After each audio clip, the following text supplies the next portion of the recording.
Good morning, we are at Itoli Grassland right now. This is a very interesting project that we are doing in Chandrapur Forest Division right now. It is one of our experiments that we are doing where we are trying to do something for the nearby villages so that we could avoid conflicts and cattle grazing inside the forest. It's a very new experimental project that will mark a new beginning of how we do the wildlife conservation projects. So this is a grassland wherein actually we have done a solar system out here to give water for this grassland. This grassland actually will be used to grow grass here, which the villagers nearby can use to cut it and take it to their home so that their cattle can be fed there, and so that the number of cattle going into the forest will reduce. So this will help in two ways. First, the conflict will get reduced.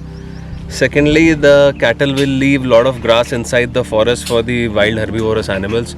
So the density of herbivorous animals will also grow inside. And third, the cattle kills of the animals will also reduce.